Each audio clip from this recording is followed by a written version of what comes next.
Thank you, and go ahead. Yes. So, please, can you allow me to share my screen? It says to me that screen share is disabled.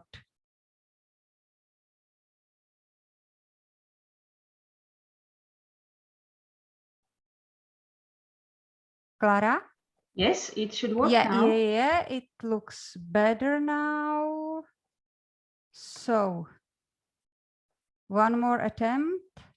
Can you see my presentation now? Yes.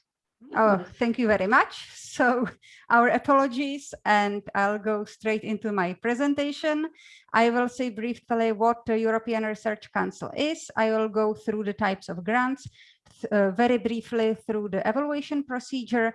I will mention the ERC related funding in our country, and finally I will mention forthcoming deadlines. European Research Council is part of the framework programs of the European Union, the framework programs for research and innovation. European Research Council started in 2007 and currently is part of the Horizon Europe framework program. And you can see that rather important part of the budget of Horizon Europe goes to ERC. However, even though ERC is part of the framework programs, it has a kind of special position because its funding strategy isn't set up by politicians or officials at the European Commission, but by an independent scientific council.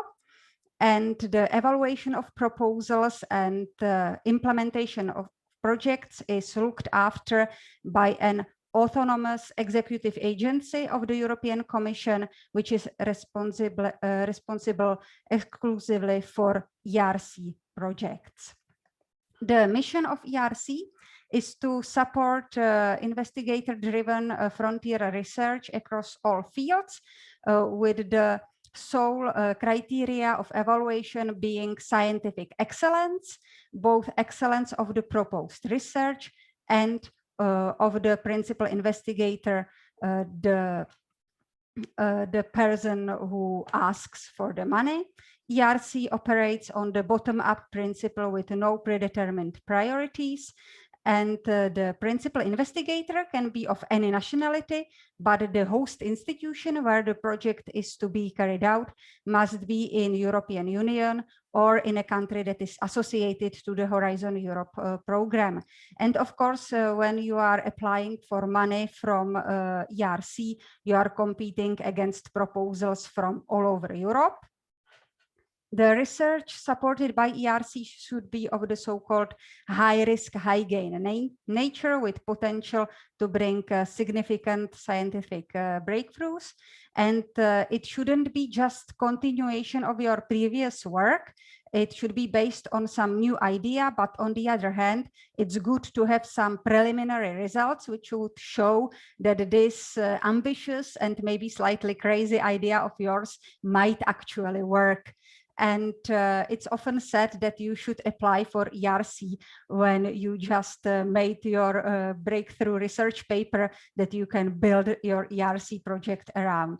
And if you are successful and get the ERC grant, you gain financial autonomy, you have high flexibility with managing your project, and it's also a prestigious grant which may help you to attract top team members or collaborators for your research.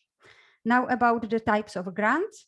We have the ERC starting grants for principal investigators from 2 up to 7 years after their PhD. The grant amount can be up to 1.5 million euro for 5 years, plus up to €1 million more can be awarded as the so-called additional funding to cover, for example, purchase of major equipment, access to research infrastructures, or to cover costs of really expensive fieldwork.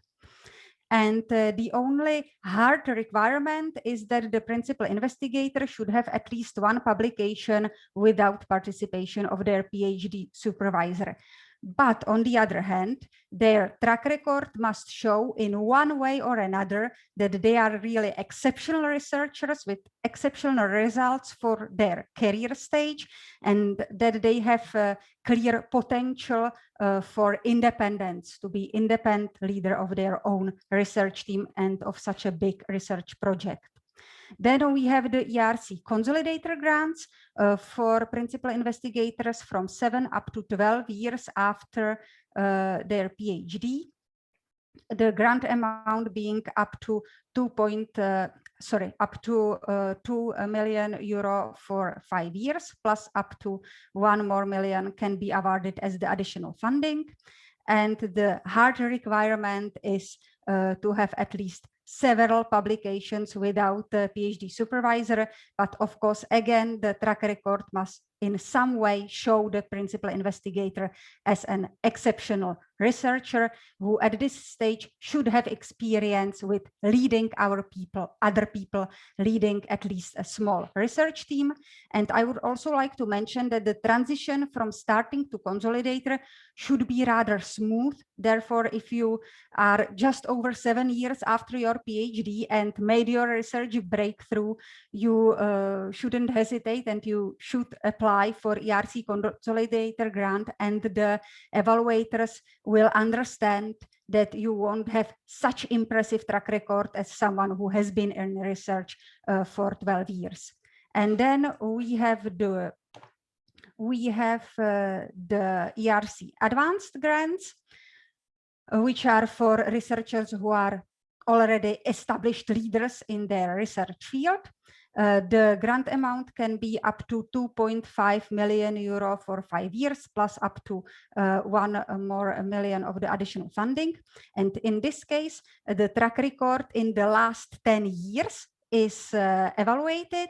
And in this 10 years, the principal investigator should have produced at least 10 major publications as a main author, plus, for example, at least 10 invited presentations as, for example, keynote speaker at important conferences, or participate in organization of 3 important conferences as, for example, steering committee member or organizational committee member. And one more thing I would like to mention is that the further from your own PhD you move, the more important becomes your impact on other people, on younger researchers. What are the achievements of your former students, your former postdocs? In case of advanced grant, how many of your former students got themselves an ERC grant, for example? Regarding the eligibility window for starting and consolidator, it's always calculated against the 1st of January of the year in the title of the call. And there are several options or several cases in which the eligibility window can be extended. For example, in case of maternity, the eligibility window can be extended for 18 months for each child born before or after PhD. You will have here also link to an unofficial but rather useful ERC eligibility window calculator, and all the rules can be found in detail in the ERC work program. Then the last type of the ERC research grants is ERC Synergy Grant. In this case, 2, 3, or 4 principal investigators from different fields join forces. Each of these principal investigators should have a track record making them perfectly able to gain ERC grant themselves, starting consolidator or advanced according to their career stage, but they work together, putting together experience, expertise from different fields, which should bring clear added value and should bring potential for breakthroughs that would be impossible if each of the principal investigators worked alone. These principal investigators can come from different countries, or they can work in the same building on the same corridor. That's not important. Important is their different expertise. And the grant amount can be up to 10 million euro for 6 years, plus up to 4 million euro as the additional funding can be awarded. And finally, we have the ERC proof of concept grants. These are available only to successful ERC research grant holders. These can be awarded as a fixed sum of 150,000 euro for 18 months. And the goal of such a project is to take a result of the ERC research project and verify its innovation potential. Now, very briefly about the evaluation procedure. The evaluation of your project will be done within one of the 27 evaluation panels of ERC. You will have the list here or the detailed description in the linked document. What I would like to emphasize is that these panels are rather broad in scope. I selected here 3 examples, like the Earth System Science panel that covers everything from physical geography, geology, geophysics, atmospheric science, oceanography, until up to global environmental change, or the LS8 panel, which covers environmental biology, ecology, and evolution, and everything in between.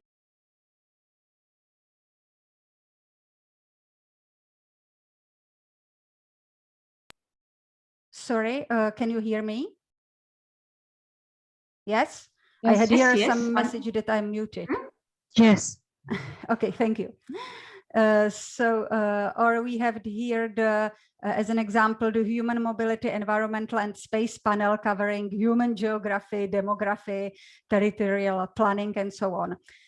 Each of these panels has approximately from 14 up to 18 members, excellent scientists who between themselves cover the whole scope of the panel. So it's obvious that they will serve as generalists. They will be excellent scientists, but probably not experts in the particular narrow topic of your research. And the panel members alternate. So a scientist who serves as panel member 1 year will not serve as a panel member the next year, but might serve again the year after. Very briefly about the structure of the application. There is the part A, which contains mostly administrative forms, but also the proposed budget and its justification. Then there is the crucial part B1, containing the abstract of your project, extended synopsis of your project that must fit within 5 pages, your CV, your track record, and the list of your current grants and the grants you are currently applying for. And then there is the part B2, which contains the more detailed scientific proposal. The evaluation procedure has 2 steps. In the first step, the evaluation is done only by members of the panel and only based on the part B1. First, there is the remote assessment. Each proposal, each part B1 is evaluated by 3 or 4 panel members. And then there is a panel meeting when all the panel discusses all the proposals and creates ranking list. Principal investigators whose proposal receives C are not allowed to apply again for ERC grant in the following 2 years. Those who receive B cannot apply again the following year, and then the best proposals pass to the second step of the evaluation. Then there is again the remote assessment, but this time of the whole proposal, and it's done by the panel members and also by external evaluators who are selected in such a way to be as far as possible experts in your particular field.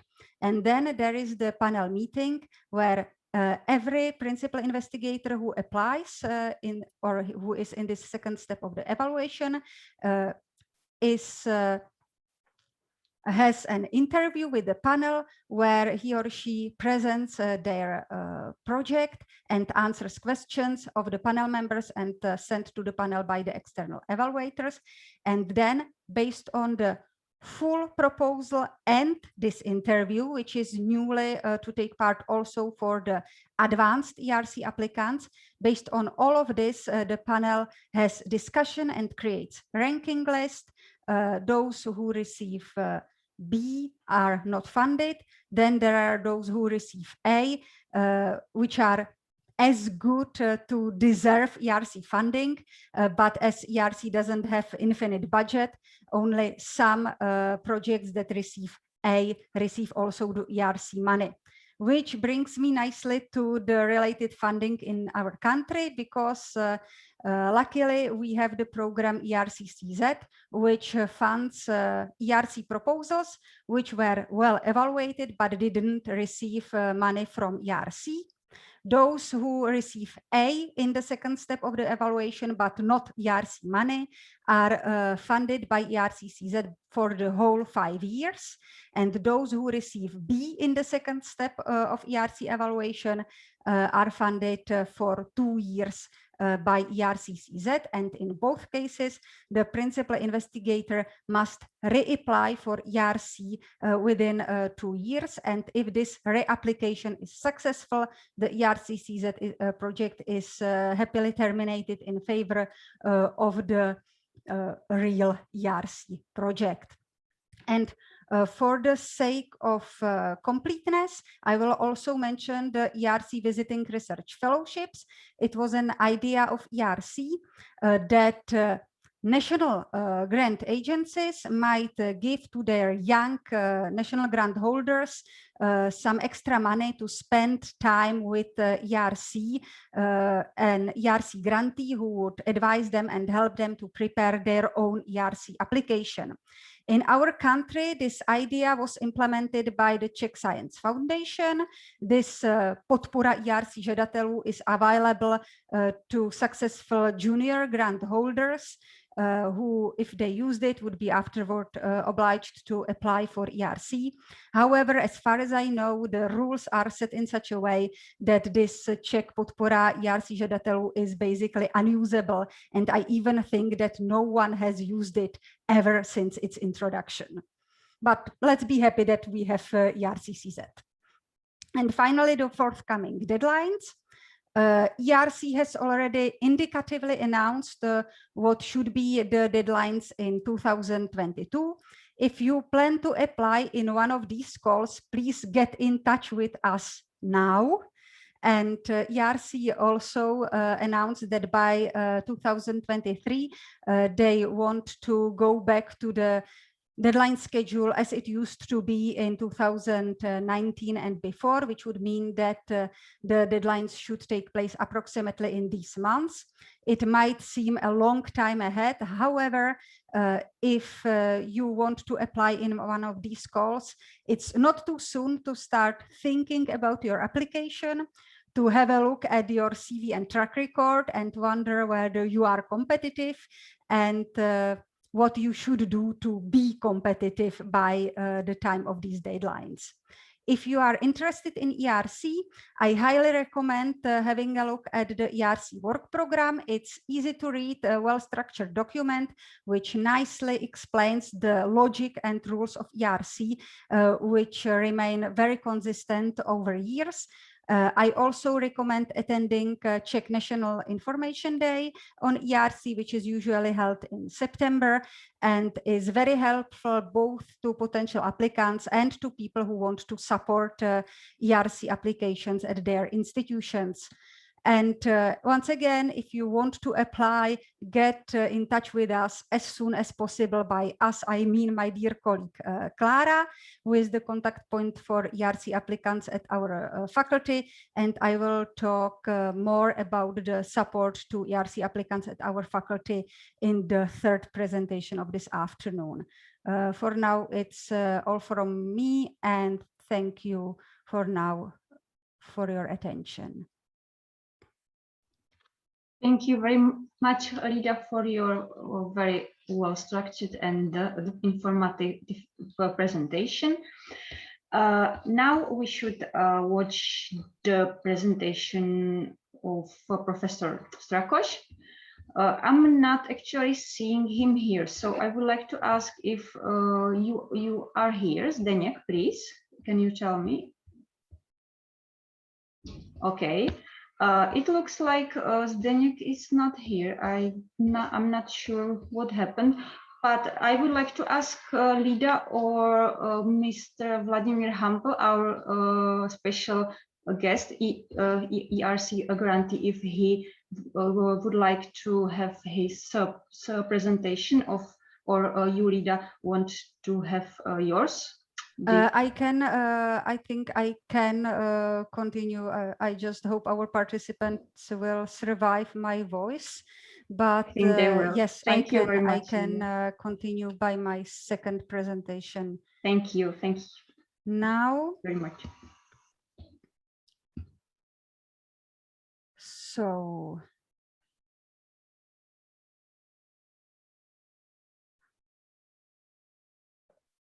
Do you see my presentation support to ERC applicants? Yes. Yes. Perfect.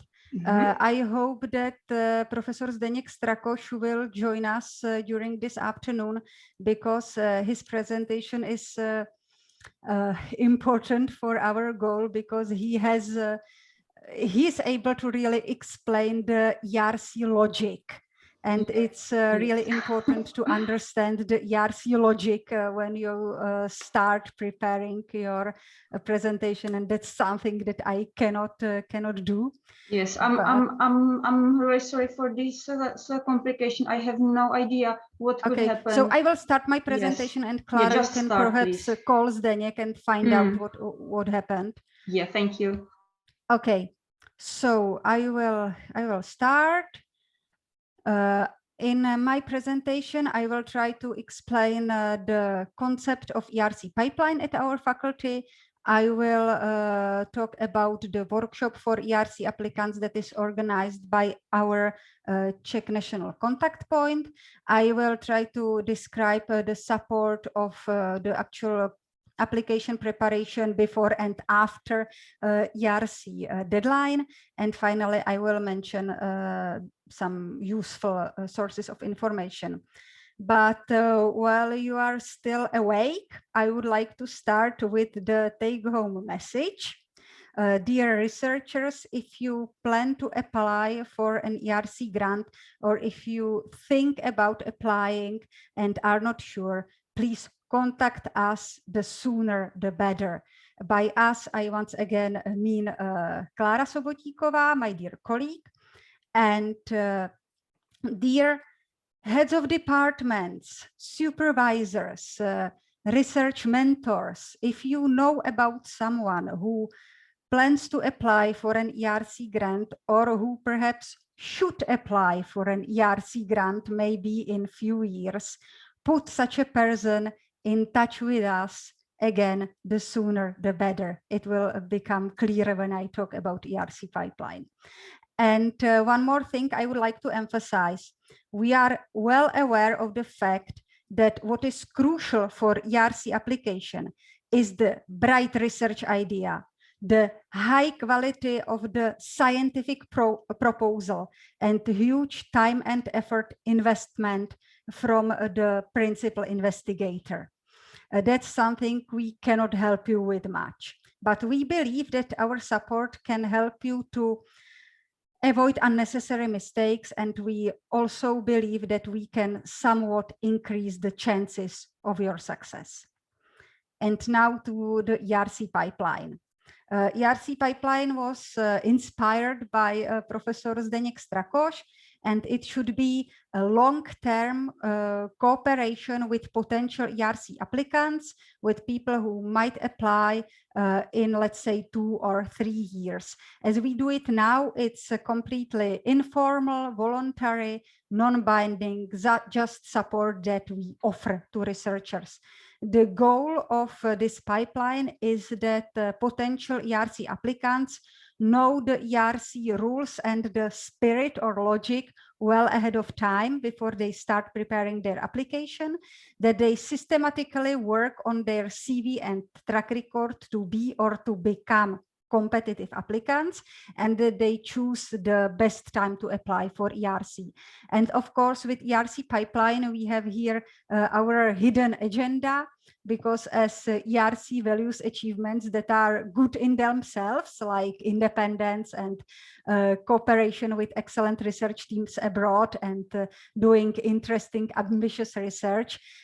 We believe that by making oneself competitive ERC applicant, one might actually become a better researcher, which would be worth the effort, even if the ERC money is never won. What do we do in ERC pipeline? When a researcher enters the pipeline, we try to have an individual consultation, either in person or when the person is, for example, abroad, online. When we learn what they know about ERC, we can fill in any knowledge gaps, so to say. We learn about their career and ERC plans, and we also gather some personal information to be able to calculate their eligibility window for starting and consolidator. Then to people who are in our pipeline, we send by email the ERC spam information about calls, events, and any other useful information that comes our way. Then there is the more annoying part of our support, because we ask personalized questions like, do you still plan to apply this year? Do you know that this is your last year for starting application? Are you already registered to participate in the workshop, and so on? And the most annoying support of all is that we give our pipeline members homework. We ask them to write their CV and track record according to ERC rules, just as if it was written for the ERC application. And we give them feedback, not just from us, but also from Professor Zdeněk Strakoš and other people who are willing to help us and have experience as ERC evaluators. This helps the researcher to learn how to write this part of the application. It helps us to identify any weak points in their CV. And as we do this, for example, 2 years before the deadline, they still have some time to make these weak points stronger. When they finally decide to start preparing their ERC application, they have this part of the application almost finished, so they have more time and energy to concentrate on the scientific part of the proposal, which is more important. And it also helps us to choose the best time to apply. Now I would like to mention that regarding ERC pipeline, we would really appreciate some support from heads of our research departments or supervisors and scientific mentors at our faculty, because who are people who should join the ERC pipeline, or more generally, who should apply for ERC. I would say that we are looking for people who have the potential to do independent research. It will be exciting and might have impact on at least European scale. There are some clues how to recognize such researchers. They, of course, should have exceptional results for their career stage. They might be people with international experience, like doctoral study abroad, or one or more long-term postdoc stays abroad in excellent research teams. They might be former or current holders of prestigious grants or fellowships, like Marie Sklodowska-Curie individual fellowships, or even our university's Primus. Or from another point of view, they might be people who just made their research breakthrough that they can build their ERC project around. And it's obvious that in this we need help from heads of our research departments, because we of course know who are the Primus holders or Marie Curie fellowship holders at our faculty, and we can contact them and start working with them. But when there is, for example, a researcher who is currently abroad, maybe with a prestigious fellowship, who plans to come to our faculty, the head of the respective department probably knows that there is this researcher who plans to come to our faculty, and can put Clara in touch with such a researcher so that they can start the work and the planning already, for example, half a year before the person actually comes to our faculty. And now I would like to say a few words about the workshop for ERC applicants. It's organized once a year by our Czech National Contact Point in collaboration with Professor Zdeněk Strakoš. And it's for ERC applicants who are at the time working on their ERC application, mostly for starting or consolidator. To be able to participate in this workshop, do you hear me still? Yes, thank you very much. Yes, we can hear you greatly. Thank you very much. To be able to participate in this workshop, the researcher must give to the organizers a kind of entrance ticket. It must be a working version of their project's acronym, title, and abstract, and their CV, track record, and possible the funding ID, all written according to the ERC rules. This shows how far they are in preparation of their application, because if they are not far enough, the workshop wouldn't be useful for them. And therefore, if this entrance ticket, if this document isn't good enough, the researcher will not be allowed to participate in the workshop. So it's important to write it well. And at the workshop, they learn a lot, and they will probably, after the workshop, rewrite all of these texts once again into yet much better shape. The workshop consists of 2 parts. On the first day of the first part, the participants receive a lot of specific advice how to write the respective parts of the application. And on the second day, they work with a successful ERC proposal, trying themselves the role of the evaluators, which usually includes very fruitful discussion with the grantee of the project that is used for this exercise, or between the participants themselves. And this helps the participants to take a new look on their own proposal and to structure it in such a way that might better convince the evaluators that their project is worth ERC funding. And then after 2 or 3 months follows the second part of the workshop, where each of the participants presents their own ERC project. They are deliberately given very short time for their presentation, which forces them to focus on the essentials, to find out what is the selling point of their proposal, which is very useful for writing the abstract and the extended synopsis. And after these presentations, they receive feedback from ERC grantees or people with experience as ERC evaluators. But what does this have to do with the support at the Faculty of Science? Firstly, the workshop is held only once a year. So if we know well ahead of time about your plans for ERC application, we might notify you that this workshop held this year is the one that you should attend if you want to apply for Consolidator next year, for example. And then there is the entrance ticket. You might have noticed that it's rather similar to what we do within ERC Pipeline as homework.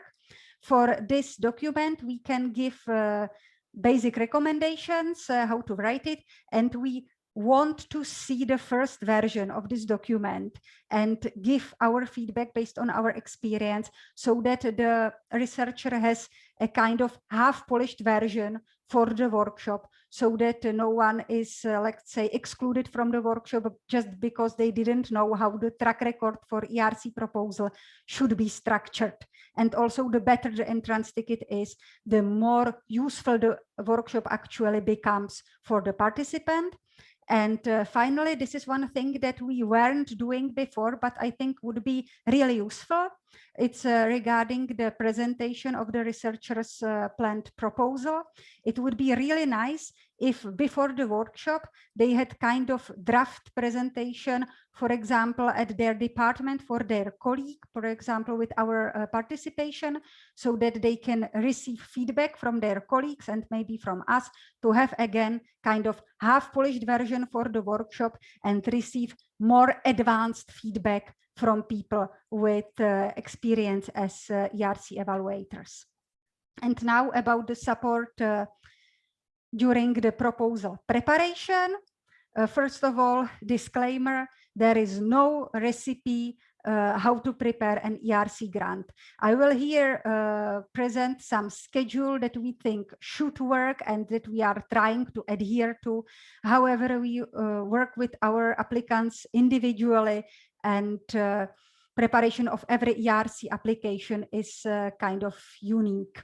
And one more thing that I should have mentioned at the beginning of my presentation, this is presentation by both Clara and me. I do all the talking, but Clara is the person who currently does all the work.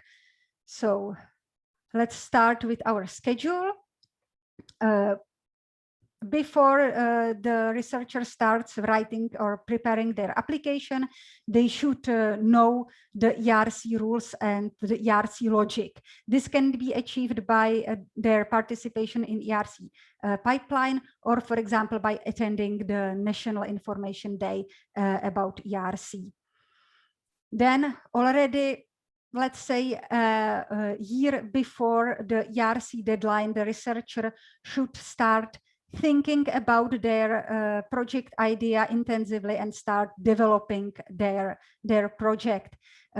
This probably should involve a lot of discussions with their colleagues, both home and abroad, who can give them feedback and who can help them to make the scientific part of the proposal as sound as possible. And already at this beginning stage, the researcher, the principal investigator, should get in touch with us, which can be, for example, helped by the head of the research department. And we give to the principal investigator information sources that might be useful for them, basic recommendations for writing the application.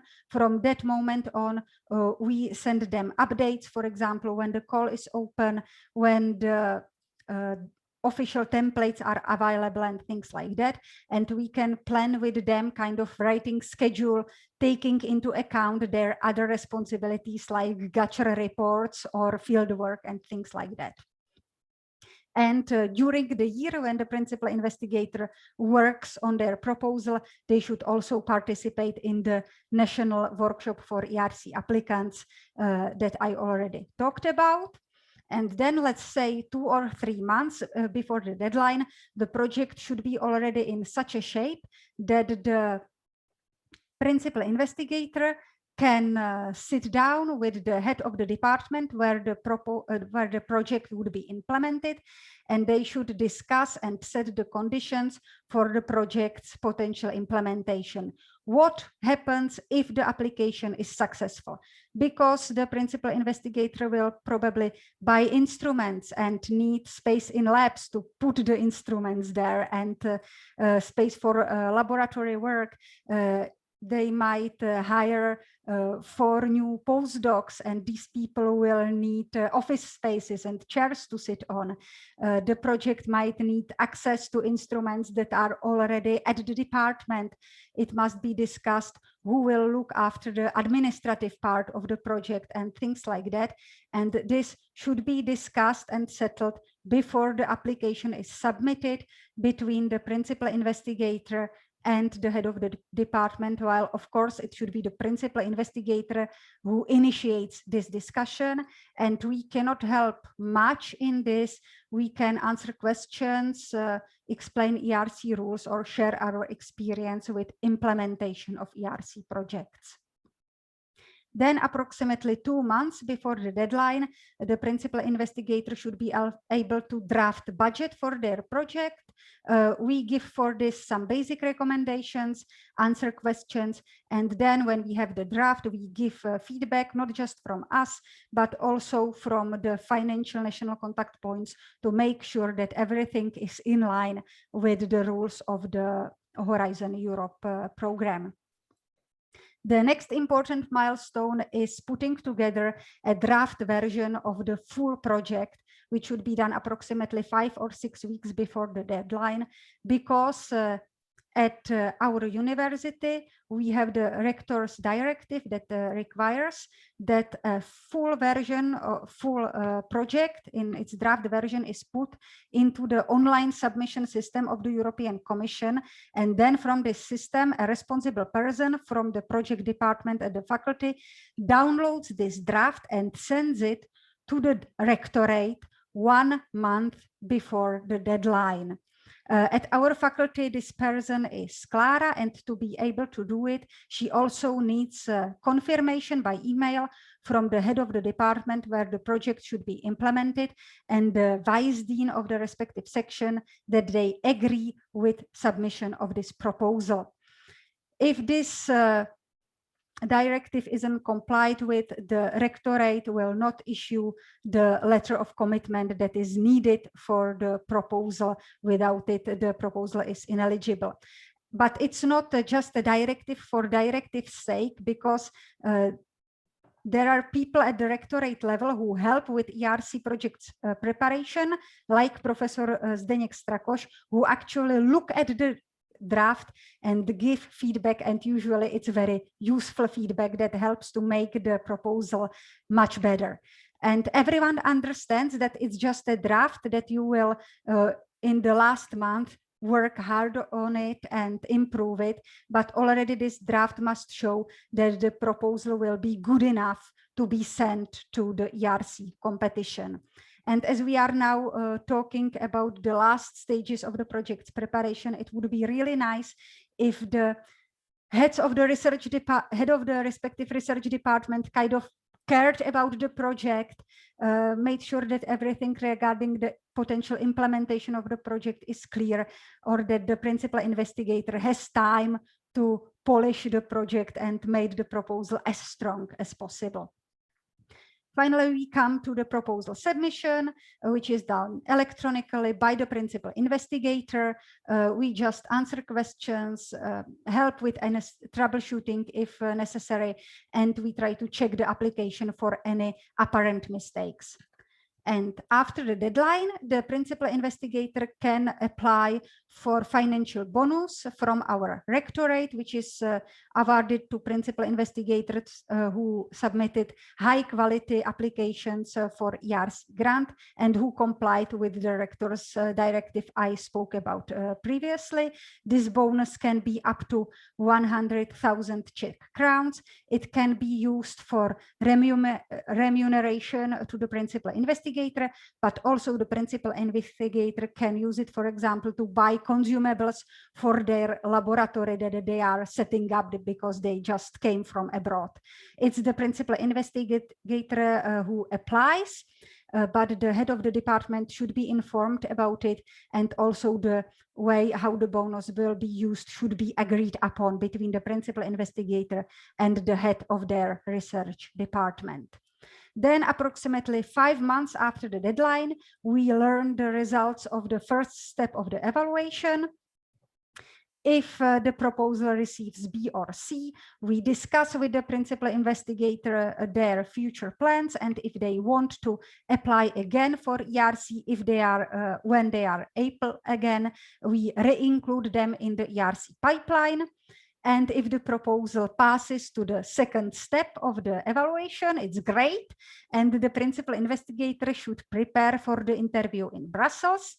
Therefore, we inform the national contact point, who organizes very good mock interviews for principal investigators, and we want our principal investigators to use these mock interviews, but they should also try their presentation for the interview as many times as possible with colleagues in their research team at their department, with colleagues abroad who can give them useful feedback. So we try to give some basic recommendations to our principal investigators. We try to attend some of these mock interviews or help to organize some of them ourselves and give our feedback and to help our principal investigators as much as possible. And the interview takes place approximately 7 months after the ERC deadline. And then finally, approximately 9 months after the deadline, we learn the results of the second step of the evaluation.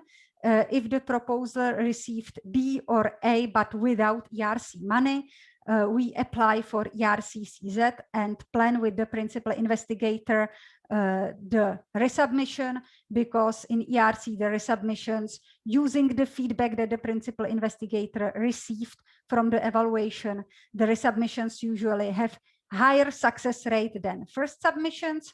Yeah, and if the proposal is funded, we shout hooray, jump several meters high, and our colleague Tomáš Palatý takes over the work to prepare the grant agreement to be signed and to take the steps that must be done before the projects start. And I would like to say that I think to have an ERC project at the research department can be very beneficial. It's beneficial not just for the faculty, but for the department also. It brings not just the money, but also prestige that might help attracting other grants. It can be inspiration for other researchers at the department. But for the project to be as beneficial as possible, I believe that it's important that there is clear communication beforehand between the principal investigator and head of the research department, and that the department kind of cares about the project that's being submitted from the department, and everything should be kind of discussed before the application is even submitted, especially if the principal investigator is coming from abroad. Finally, I will mention some useful information sources. You can visit the official website of ERC, ERC work program, or check the website of our Czech National Contact Point for ERC. To those of you who want to apply for ERC grant, I highly recommend watching videos called ERC classes by ERC, which contain a lot of specific advice for every individual part of the application. You can also have a look at our webpage dedicated to ERC. If you are interested in funding opportunities in general, you can subscribe to our newsletter. And as the ERC applicants needs to have a nice personal research website, because some evaluators will have a look at it and check how it looks and how it shows them as independent researcher, I included also a link to a website template that was prepared by our public relations department, who can help our researchers to set their research website. Once again, the take-home message: if you plan to apply for ERC or consider applying, if you know about someone who should apply for ERC or who plans to apply, or if you have any questions regarding ERC, please don't hesitate and contact my dear colleague Klára, who either knows the answers or knows where to find them. And that's all from me, and I thank you for your attention. Thank you, Lida. Thank you very much for your great presentation. I think you said everything important about ERC pipeline and about the support that we together offer the ERC applicants at Faculty of Science. Thank you, Lida. And now I'm so happy I can introduce you Zdeněk Strakoš, who is an ERC coordinator at Charles University. Zdeněk, thank you very much for being here with us today. And the floor is yours, please. Good afternoon. First of all, I have to deeply, humbly, and sincerely apologize. Today I had several events, and one of them was not in my control, and unfortunately, it took much longer than I originally expected. And then I got, it was the first one, and then I got even in a little bit confused, and on the top of that, I thought that our meeting is from 2. So I didn't look back to my calendar where it is written rightly, it is 1. So I'm very sorry for being so late. I thought, okay, I still have 20 minutes to jump in and have some bite, and then we'll have the meeting. But this was not the case, and I'm very thankful to Clara for just waking me up, and otherwise I would just connect much late. So I'm very sorry for that, in particular for Lida and for Clara, but also I apologize to all of you for my mistake and for mixing things up. Okay, so I will now share my screen with you. I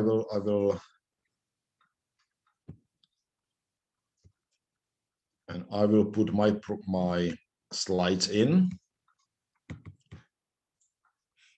on the full screen.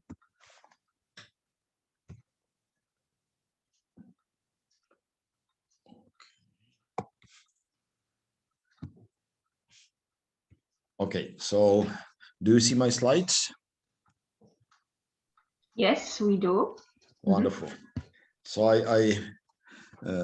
when I agreed to speak at this event, I know that I'm going home essentially, because you are well informed. You have the best working support at any faculty of the Charles University, which works already very well for years.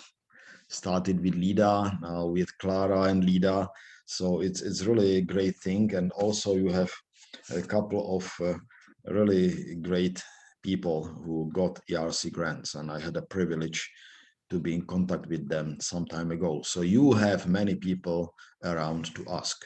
So I'm almost redundant to talk now here, but still, please allow me to give some comments, and maybe from a little bit different view, which is more, I would say, kind of philosophical, and to talk a little bit more also about evaluation. That means that if I talk about application, I'm going to recall a few topics that already, I'm sure, were mentioned by Clara and Lida, but I will mostly look from the perspective of the person who is going to evaluate your proposal.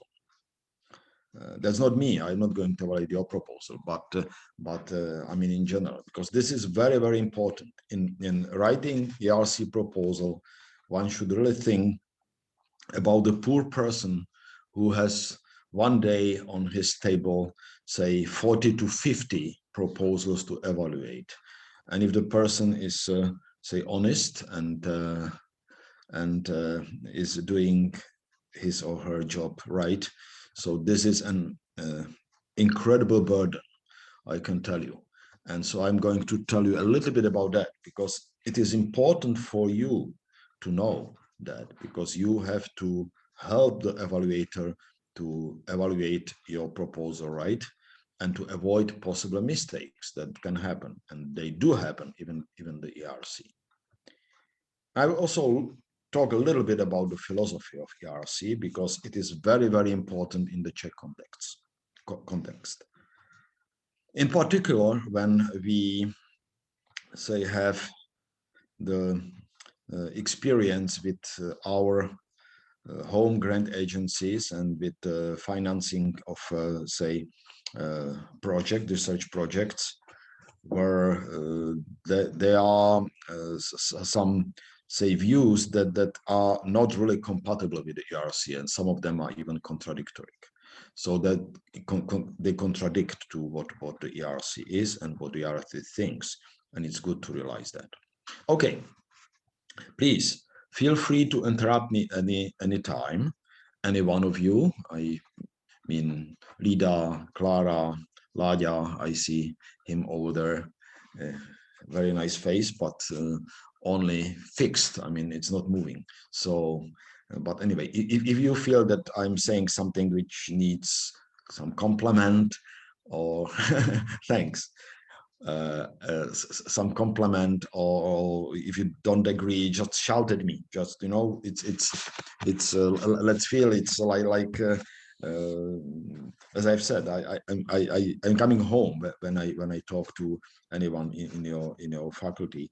So let's feel like that we are between the people who just can interact directly, immediately, and not formal at all. Okay, so let's think a little bit about whether we should care about the ERC or not. Okay, so ERC was born in 2007 and was put into life, and the program was called Ideas and was not a part of that general program at that time of the European Commission. It was completely out. So then later on it was incorporated into the Horizon 2020 with some difficulties for the ERC, and now it is of course the part of this Horizon Europe program, but still ERC is separate in the sense that it is not run by the European Commission. It is not run by the Director General for this or for that. It is just run by the scientific board of the ERC. So it's run by the scientists themselves, and it has its own supporting agency that helps to, say, process the individual grant proposals and also helps the evaluation, this ERCIA. So ERCIA doesn't serve any other program, and it is important because, again, the evaluation which is organized by ERCIA is very different from any other evaluation within European programs, like in comparison to Maria Sklodowska-Curie action. So the way how this is evaluated, the ERC is evaluated, is very, very different. So why ideas? Because ERC is really about ideas. The word within the ERCs are meant really seriously. And what was the aim? How it was born? Well, because it was clear that there's a lot of money flowing into science in Europe. And at the same time, it was clear that it is not efficient because there were tons of deliverables everywhere. You know, trucks of deliverables were coming to Brussels and were filling the houses of deliverables. But in comparison with, say, United States or the other, even with some individual countries within Europe, it was clear that it's not working well because it goes much more. It's much more focused on say formalities and something that we may call like outputs in the sense of written something or something like that. And that's exactly what we can see in Gachr example. So in Gachr now, we see that for Gachr the results are outputs, published papers, etc. But these are not the outputs of science. Outputs of science is knowledge. And eventually application of this knowledge, important application. And this is a very, very big difference between this, because these deliverables like papers and lectures and invited talks or whatever, they are just the way of dissemination of this knowledge, not the knowledge itself. And it was realized, and that's why the ERC was built. And the meaning was, okay, so we should take this opportunity, put the train back on the rail, and try to help the leaders that can help the others to work in associated way to grow and to create an environment in which hard problems can be solved and in which the scientist can have long-term perspective. Then it's not, scientist is not focused anymore on something to be published next week or next month or next half a year, but on something to be done within 5 to 10 years. That's a big difference, okay? And so this needs trust in the scientist, of course, and it needs to create different system. So that's what the ERC did. And it was successful. It was, I would say for many, it was a big surprise that it worked that way, that well, okay? Well,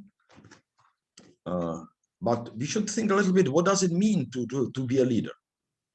To be a leader, it means to have a responsibility and to serve.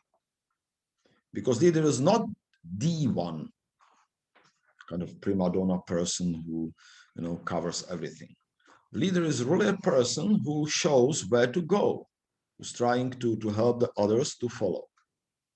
So the service is the main thing related there. If this was not there, I would not work for ERC, because for me, this is the key thing. Okay. Sometimes you can feel like that the main thing is a personal recognition. You know, I don't like that way. I don't like when this part is too much say emphasized. Yes, I think it's good to say that the people who got the ERC grant are really excellent scientists. There's no doubt about that. And they should be given a credit, and they should be given the conditions and opportunity to do the work. But some other people who don't get the ERC grant are also excellent scientists, you know, and even some people who don't apply are excellent scientists. So it is not a big difference from that point of view. And we should really give them emphasis on what it was at the very beginning. That means to create opportunities for leaders to grow. That's what the ERC is. And grow for the service. Okay. So it is not about principally about the personal recognition and fame and anything. So anytime I hear some things how it is important that, you know, somebody has this or that, and it's when it is overemphasized, it always comes to me this quote from the book about Babel Tower, you know, that we built the tower to make a name for ourselves. It's a very nice short story in the book of Genesis, and it's good to read, you know. It is ERC is not about making name for ourselves. ERC is about the conditions for service. And that means also that the leaders, of course, must have opportunities and a different position a little bit than the others, because they have bigger responsibilities. But that's it. Okay. So what does then ERC require from us? Whether we should take care for it? Well, it depends. If we don't care for giving the opportunity for leaders that focus on hard problems and a long perspective, if we don't care for such people, then of course ERC is not for us. But then we should admit that we are second or third class country in terms of science, because the others do care, because they know that without leaders it would not work. Okay, science requires leaders to help. It's a hierarchical structure. Doesn't mean that the value of one on the top is bigger than the value who is in the middle somewhere. I mean, the value is different thing. Everyone has his own or her own place to work, but we need the people on the top. So for us, if we decided yes, we should do it, we should have more ERC grantees and at least try, not try, but do it. Then is apply very seriously. Then this really needs long-term effort, and we must leave the comfort zone of the Czech science in a sense. What does it mean? Well, changing the horizon.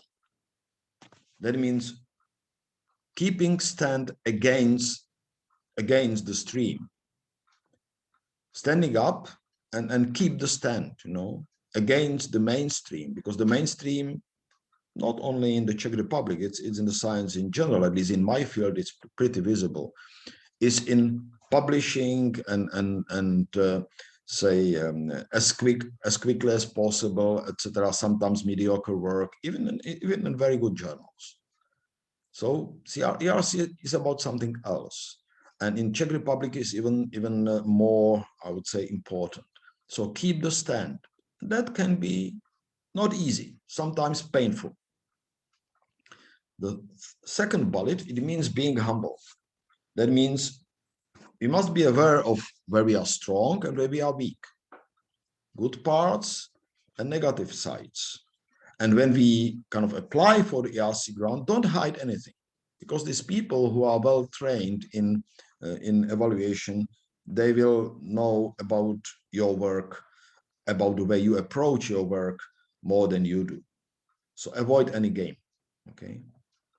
And it's very important to realize that it is not the main thing to get the ERC grant.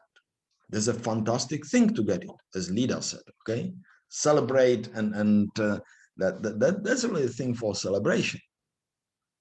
But even the unsuccessful application, if it is done right, can be very rewarding, you know, because it just, as I used the word before, it would keep your train on the right track. So that means that you will just change the horizon of your work.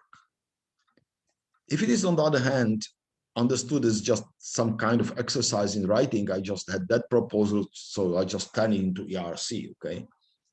That would not work. There's no way, and there'll be no benefit. There'll be just waste of time and loss of time. So again, caring for ERC is a hard work, but it's very, very, very beneficial. It's a win-win strategy. You cannot lose anything, because if you invest the time and really work hard for a while on your ERC proposal, you think about it, you will get crop then in the years that will follow, regardless whether you get the ERC grant or not. Of course, we will have to do all what we can for you to help you to get the ERC grant. That's no word about it, okay? But even not getting the grant is not, it's not it's not like, okay, I wasted the time. No. If you did it properly, you didn't. And I had this experience because I do it for years. Lida does it for years. Clara does it for years also. And they can confirm that, you know, I have many messages of people from people who applied for the ERC grant and didn't get it. And years later, they wrote me, oh, well, that really helped me tremendously. And now I am in that position and I'm doing this and this. And without going through that and trying to apply for the ERC grant and do it really, I would never get here. Good. So that's about the motivation, whether we need the ERC or not. Of course, we have to decide. And as I've said, it's not, doesn't mean that if somebody doesn't apply for the ERC grant, that means that he's less valued than the other. And when somebody didn't apply or didn't get the ERC grant, the same. You know, I didn't apply for the ERC grant. We did apply together with Josef Malek and two other people. That time there was no synergy program, but that was essentially the genuine synergy grant, and we at the end didn't get it. So I don't feel like that I'm some trouble, that I'm second class or whatever. So this is not the issue.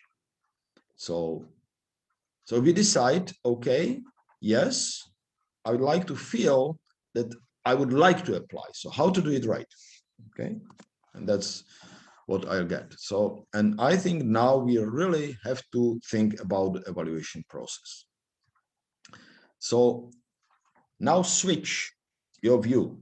We don't talk about you as a potential applicant, but we talk about the poor, the poor guys who evaluate, and they spend tremendous amount of time with that. Just I can tell you, you know, I did it for 4 years, and for my last year, I served as a panel chair. Then I was offered an exception for serving again as a panel chair, and I refused. I simply was unable to do it because I was exhausted from this work. And so I tell you first, how does it work? What is the mechanism? So you send your proposals, they are checked for eligibility, everything is fine. And at one day, the panel chair gets not the whole proposals, not even B1, gets only the first page, kind of the basic information. That means the title, the acronym, keywords, abstract. Okay. Eventually, if you also indicated other panels, so this information. That's all what the panel chair gets. And the task is to distribute the work throughout the panel for the first round of evaluation, because this is evaluated only within the panel. As fast as possible, because it depends. If the panel chair would sit on that for a month, that means this month is cut off the evaluation time because the deadlines are strict. So panel chair has, say, few days for that, say 5 days, okay? This is incredible work, absolutely undoable, okay? It's NP hard problem in the, say, computer scientist would say, okay? So because you have to do, and everything depends on that, because it depends whether your proposal will be in the hand of the qualified evaluator or not. In the panel, you will not have perhaps one person who is in your direction, no? Others are different, but there are 4 people who will evaluate that. And you have to distribute the work in such a way that the best people will get the matching grant, that the match will be almost perfect, I would say. But at the same time, you have to balance the work, because it's impossible that one has, say, 100 grant proposals, another one has 2. And the panel is composed a priori, so nobody knows what are the grant proposals. So this is really very, very difficult, okay? And why I'm saying this, I'll come to that later. That's why it's very, very, even crucially important that this information that you give, that means, I will talk about it later, now including the abstract, is well done, because this is the only information that is used for distribution of the work in the first round of evaluation. Then, of course, panel members evaluate, they meet, and that was already, I think, mentioned here. And then after very thorough discussion, not by, say, putting some points and then summarizing the points and making some deadline with the points, no, discussion decides, okay? So it is decided who will go through to the second round. Others will get B or C. And then remote experts are suggested. And again, the same panel members, or maybe different panel members, evaluate your proposal, again, the full proposal, okay? Second meeting, if you are successful, will pass, you are in the interview, okay? Sorry, if you are in the second meeting, then you will have an interview. And there is this, at the end, you have the ordered list, you know, A and the rest, A or B. That means you can get A and not being funded if there is not enough money for you being funded. But then you have a very good chance to go ERC, CZ now. Okay, so I think that was mentioned here, so I'll just go very quickly. So for starting grants, the evaluators really go after independence. Is this person going his or her own way already? That's the basic question. And of course, if this is very worth, that's clear. But independence, that's the issue. Nobody requires that you have already published 5 papers in Nature. You know, nobody cares about that actually that much. But they look whether you have had already in the past some really results, some results that have say that got some recognition, or that they are really strong. Okay, consolidator means already has a team, is already a leader, but needs some more support to grow, to build up, to consolidate. That's why consolidator. Advanced grant, that's clear, must be leaders by themselves already, and the track record must be really on the absolutely top level. Okay. And what is important on the last sentence here, that the proposal must include risk. Because if it is going at this long-term horizon, simply nobody knows what will be there. Nobody knows if the problem is hard, nobody knows what will happen in 2 years. So risk must be a natural part of it. If it is not there, that means that either the person already knows the result and that it's a fake proposal in some sense, or simply that it is so easy that we know the way from the beginning to the end, but this is not the ERC proposal. Maybe things were to be financed, but not within the ERC.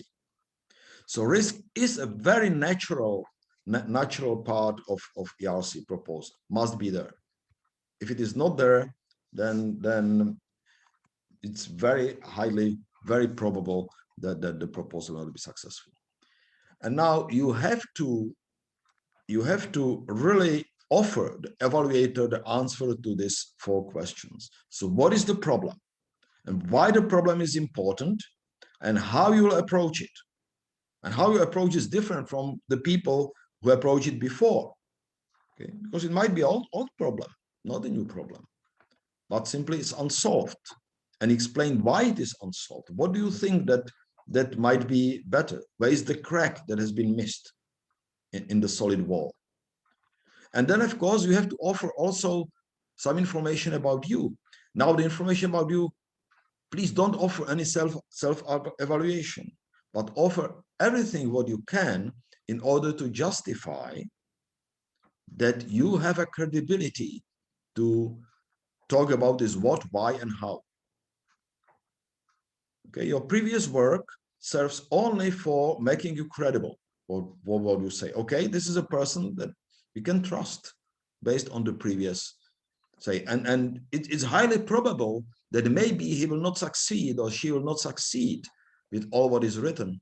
Or maybe even some of the part of the proposal is not really doable at all, but still it's definitely clear it is worth based on what this person did before, because this must be linked. Okay, it doesn't mean that the proposal must be exactly in the direction of your previous work, and it must not be actually, because it must be something substantially new. Okay, but it must be in your record. There must be some result of science, that means some knowledge or some use of what you have done that really is original and that it's unusual. I would say it's not really typical. It really goes. It makes you this kind of leader, as I've said before. Of course, depends on which part of for the advanced, this leadership is much more emphasized than for the starting. But there must be a seat even in the starting grants, of course. So that's what I've said. So application essentials. This must be written the best, I would say. Okay, abstract is your proposal in short. Everybody will read the abstract. Even the people in the panel who work in totally different thing, like I work in the panel P6, that was a informatics and computer science, including some mathematical foundations and etc. Very wide area, you know, from say human machine interaction and artificial intelligence and formal methods, logic, through say numerical things, numerical analysis, and incredibly diverse. But everybody will read your abstract. That means that everybody must understand what is your proposal about from the abstract. If it doesn't work this way, then you are not on the right way to get the grant. Okay. So this is very important. Please play with your abstract. The abstract must offer an answer to these questions, at least to these first three questions: what, why, and how, and implicitly also about you. You don't need to write sentences about yourself, but it's clear from what you wrote about the approach that what you are and how you're going to approach. So this is really important. Now, what the keywords? Why the keywords are important? because the keywords help the panel chair to distribute the work, because panel chair will get together with these piles of information, also some statistics. And the keywords help to organize within the groups the proposals. And now the panel chair doesn't have 40. Panel chair may have 140 or 150 of this proposal. Okay, so it's absolutely incredible amount of work. That's why this must be as clear as possible. Good. I think that was said already. So B1, it's clear what it does. It's essentially about what it is about, why I talk about that much, how is a little bit less, because it at the first round feasibility is judged. That means it's the evaluators have to say is it feasible or not. You don't have enough space for methodology within 5 pages. So, but it must be clear that yes, maybe it is not totally doable, but it's interesting.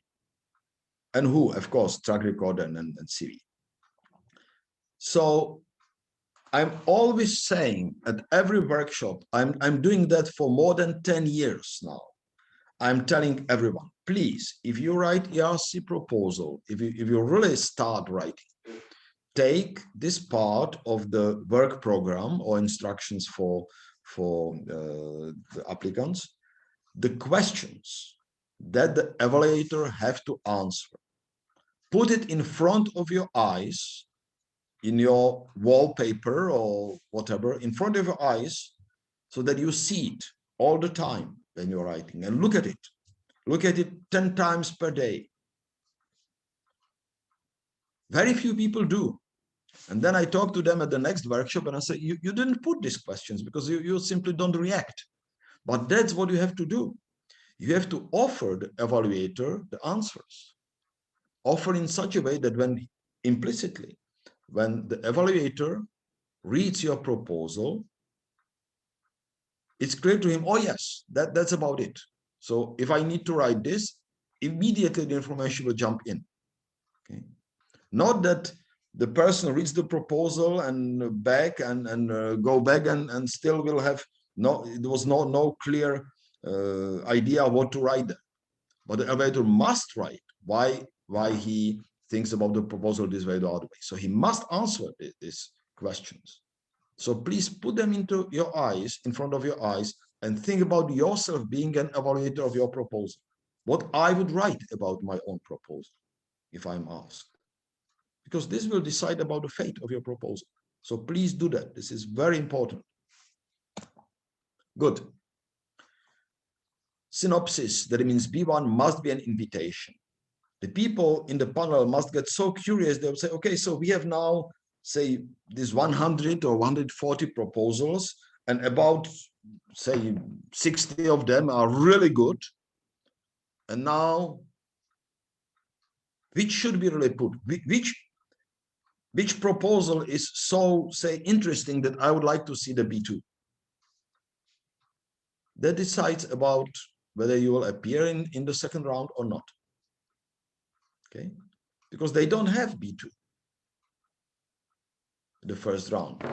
When I started to serve within the ERC, the very first call we had B2, and then it was decided not to give it. So no one has, even panel chair doesn't have B2,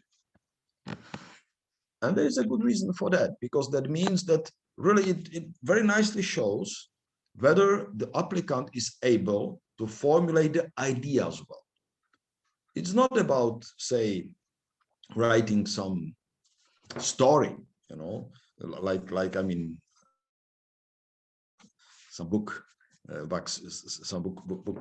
story, but about clarity of the formulation. That's what is important. Okay.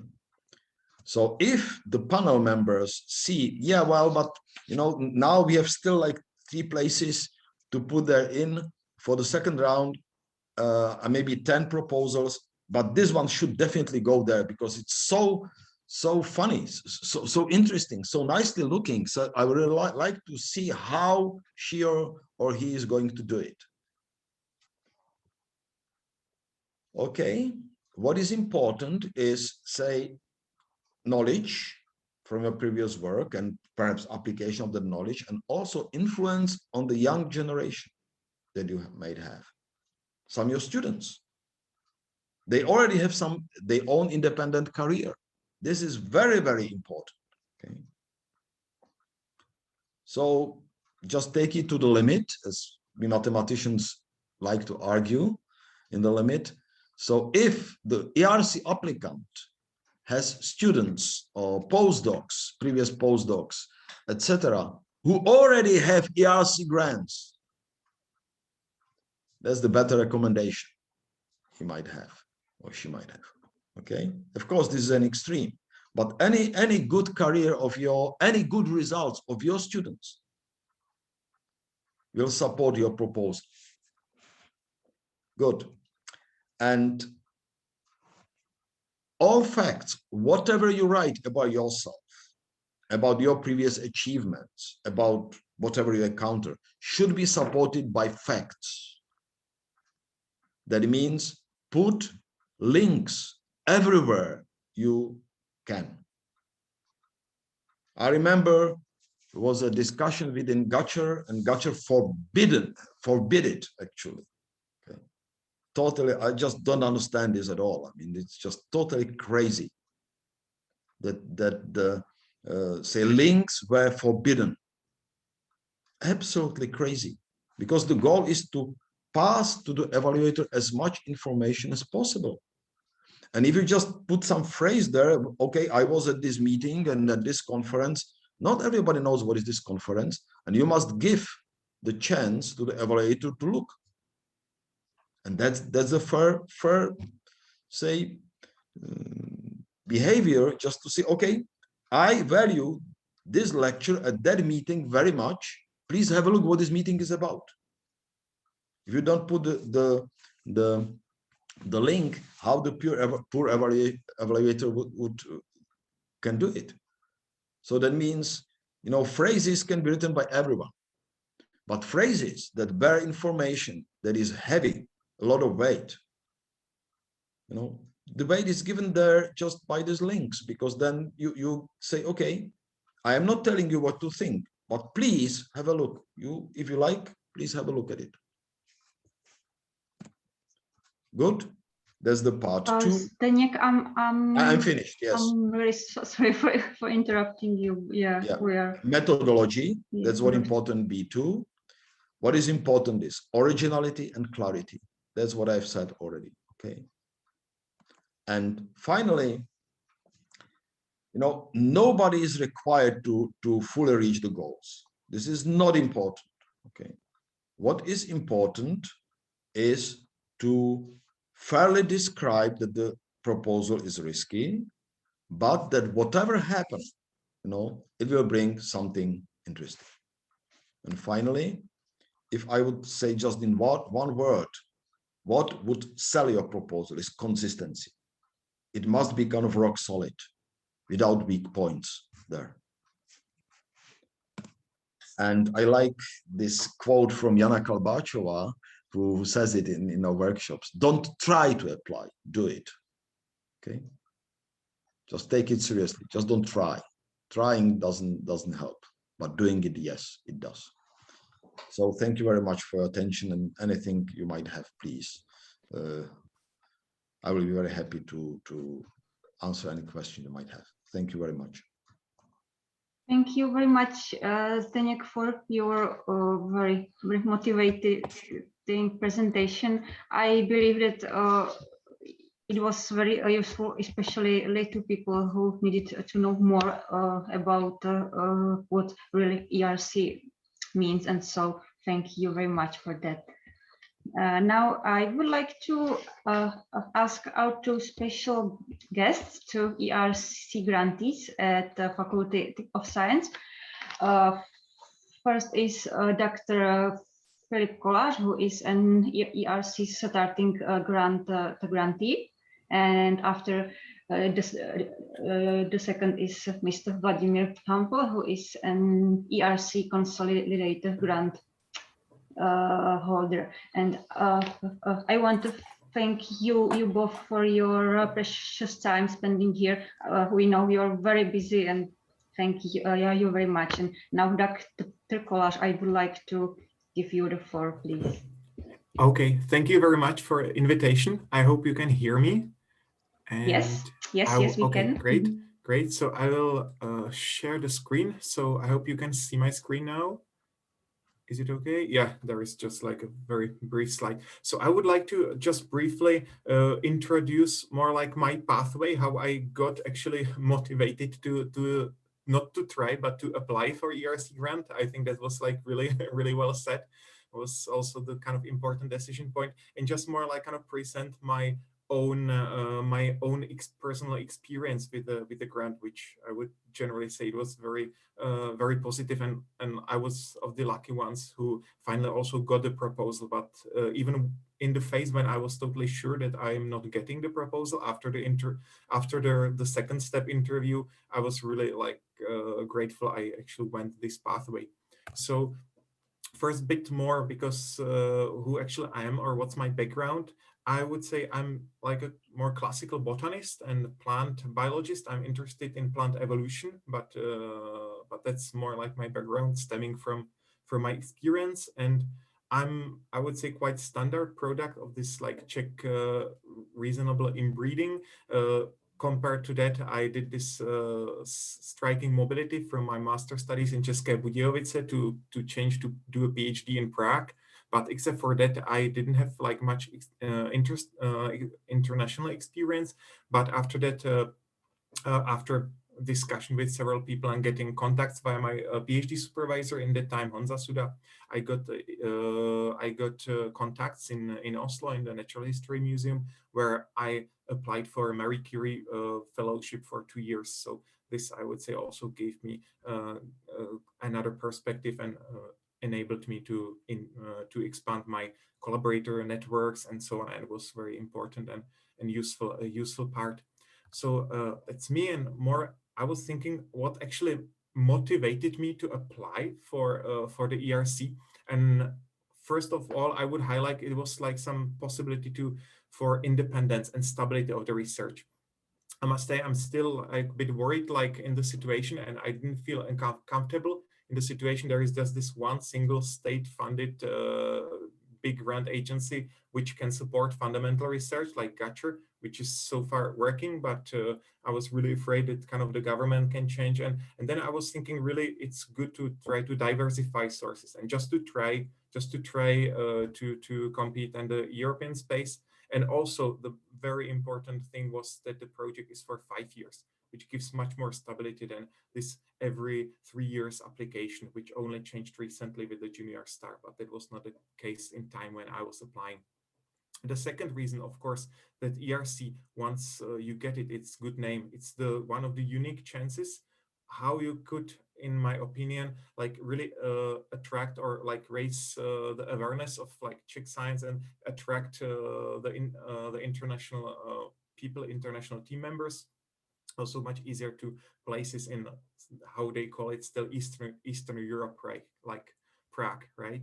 And then the third thing which I would really highlight, and I think it was the key for me as well, was experience from labs and short-term visits of other ERC grant holders. So it was not my main mentor, but thanks to my stay in Oslo, I initiated several contacts and collaborations in my research community. And somehow, like kind of by the way, I got to these teams of several ERC holders in Norwich in the UK or in Stockholm in Sweden. And it was really motivating for me to see how labs work and how much the ERC kind of helped them to like follow their independent and risky research. And then for the last but not least, I would say I was a Primus grant holder. And I think for me, it was really strong motivation because I was not self-confident enough like to apply for the grant in that time. But this was the only and very strict condition for ability to reapply for the prolongation of the Primus program. So after 3 years, we had to submit, not receive, but submit the ERC proposal. And I think this was really important. And without this condition, I would not kind of kick myself to really apply for the project. So, and finally, like kind of with the timing, I was actually finished PhD in 2014 and I was applying for 2018. So still I had 2 more years to apply. But I was thinking in the way, okay, let's try also because of the Primus project. And in case I will get a B or C, I can still use my experience and reapply 2 years later. So that was also the motivation for me. And the final decision was actually the part like why I got in this ERC pipeline at our university. And I got feedback from Lida Součková and from Zdeněk Strakoš. It's actually here. You can see that this kind of it's really kind of from his comment from my first version of my CV and B1 part. It was this podat, so which means submit. So okay, I said yeah, okay. If people who also have this wide experience in the projects and so many projects say I should try, so I just decided yeah, I will not try. I will submit or apply for the proposal. So I actually, independently of Zdeněk Strakoš's presentation, I was trying to structure kind of my pathway to the proposal in the similar way of this 4 questions. And just very briefly, like combining this what and why questions about the proposal, I was trying to focus like on original aspect, but which is consistent with my field of interest so far. And it was whole genome duplication, which is a really massive, tremendous mutation, which has a lot of impact in evolution, but also in agriculture. For example, all those crops you can see and fibers you can see on the picture are actually products of this recent mutation during domestication. But also polyploidy offers some controversy, which means it's like a strong mutation, which could be evolutionary drawback or load, but it's also evolutionary opportunity. So I was trying to put my question about like why such really hopeful monsters in some cases can win in the evolutionary race. So trying to wrap the proposal around this controversy.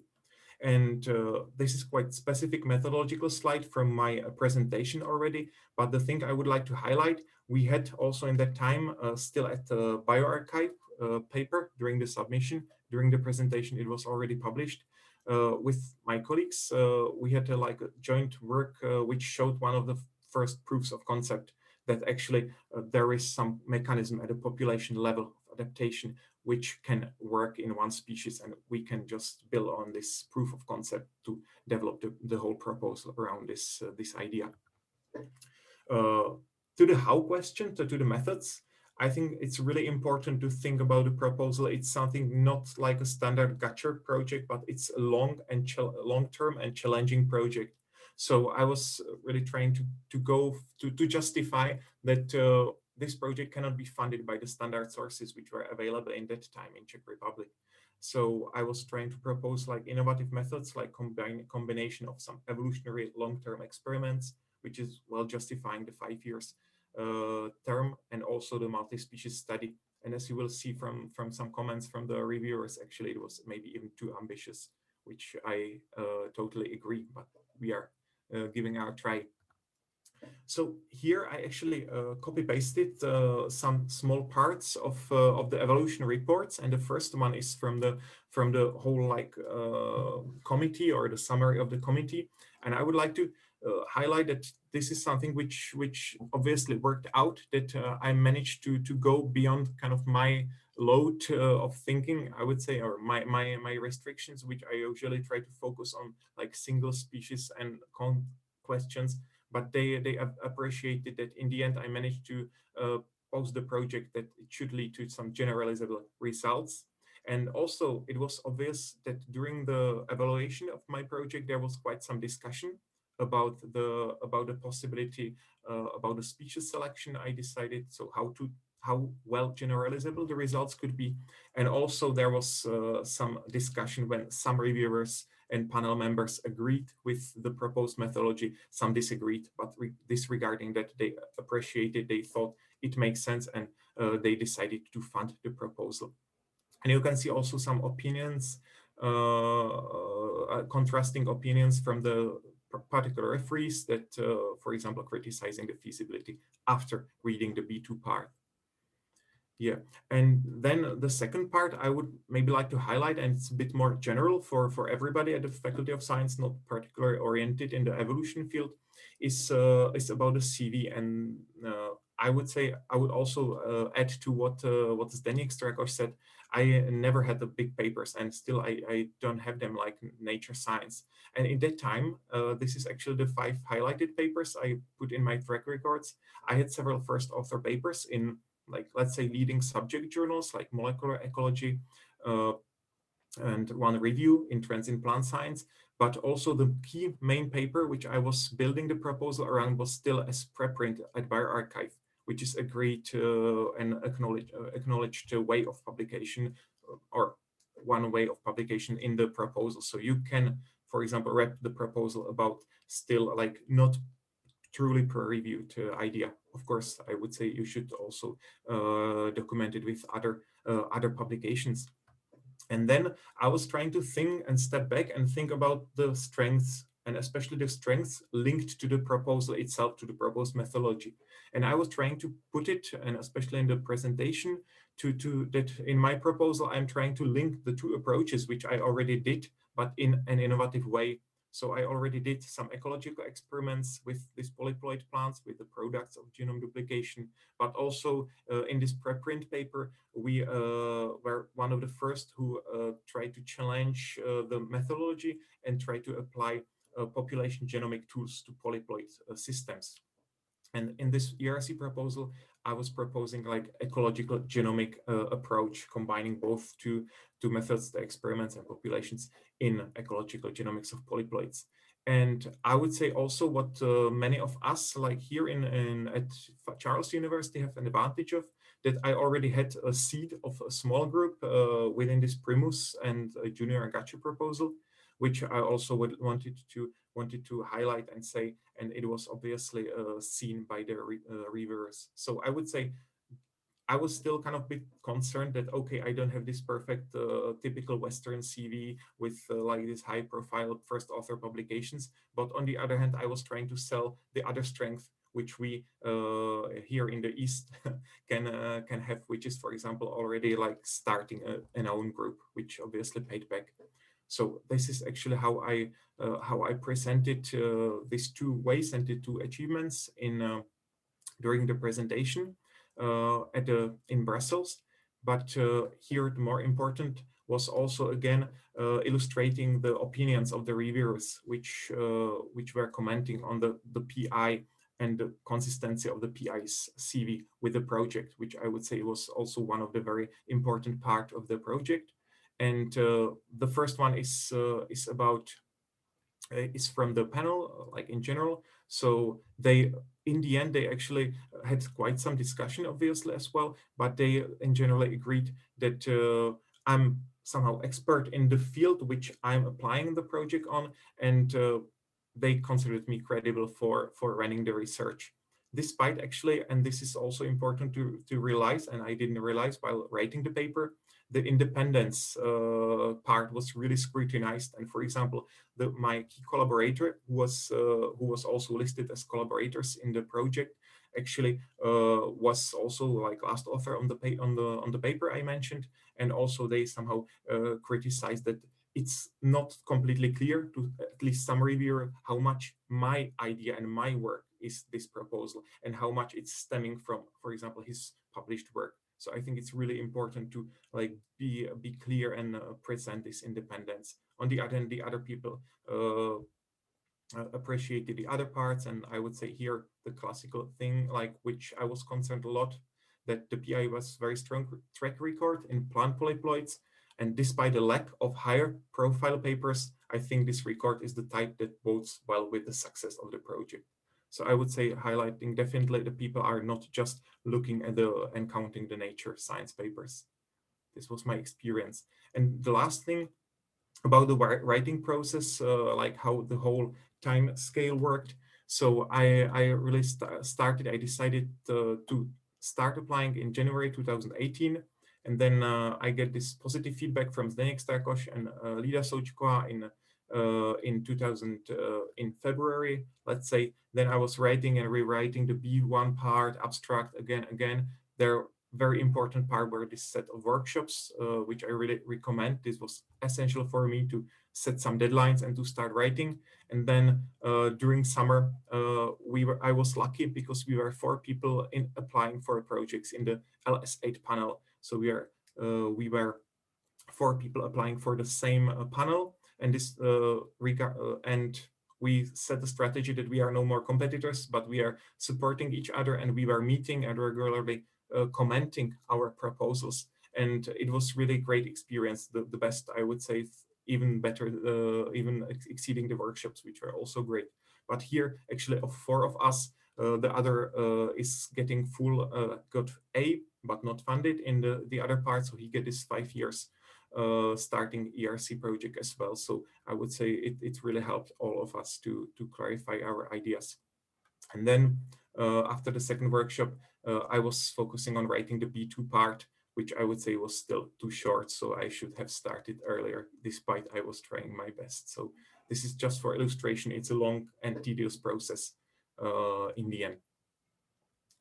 Okay, and then the last slide, it's more about the implementation and the gains, I would say. And I'm really at the beginning of the project implementation. So, because my project started just in January this year. But one thing I would like to highlight, I also included there like half a million investment, which could be there, and once it's well justified, it can allow, for example, to build some infrastructure. In our case, it's building the new growth chambers, which are like drawn here, like, and they're in the process. And this is something which you can apply, and it's not subject of like, it doesn't decide about the success or rejection of the project. It's just separately evaluated. And for example, you can get a grant without this investment agreed, but it's also good to know about it.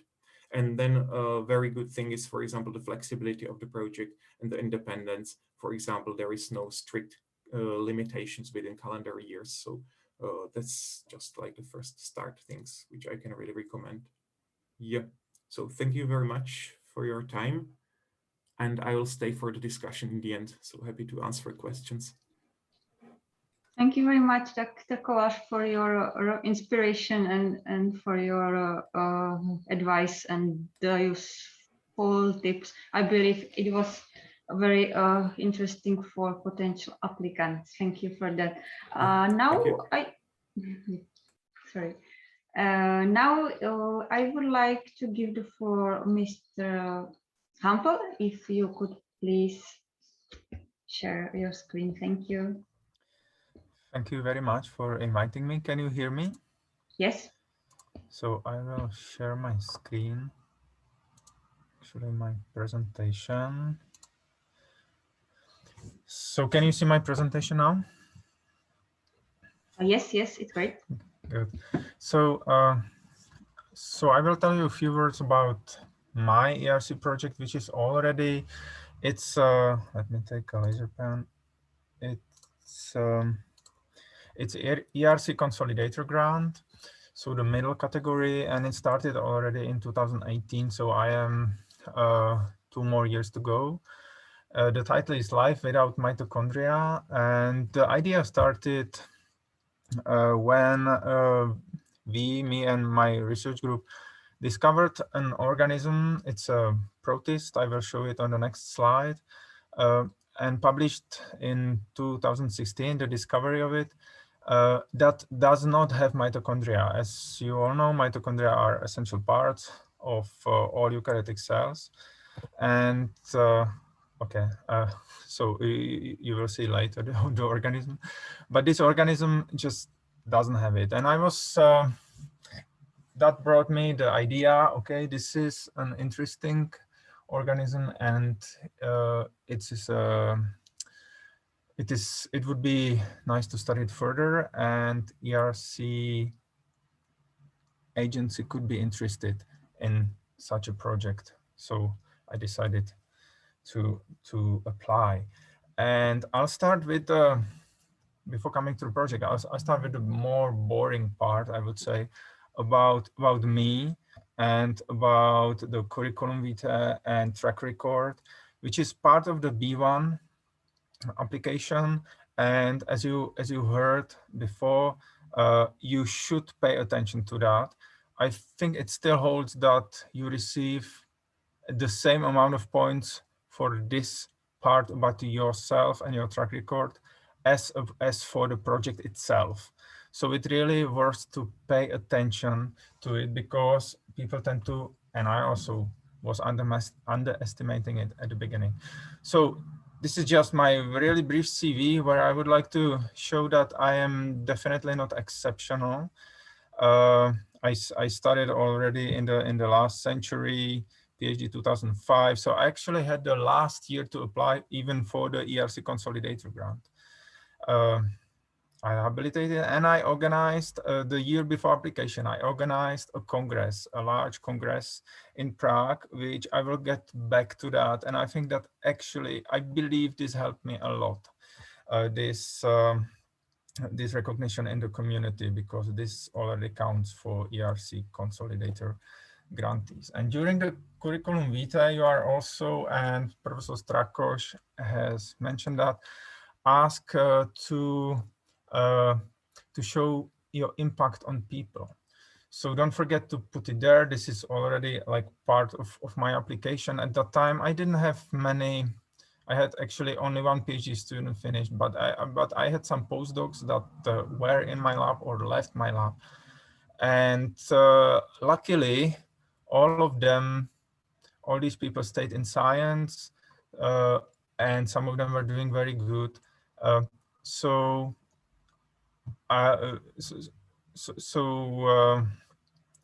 do not forget to show it, mention it, and basically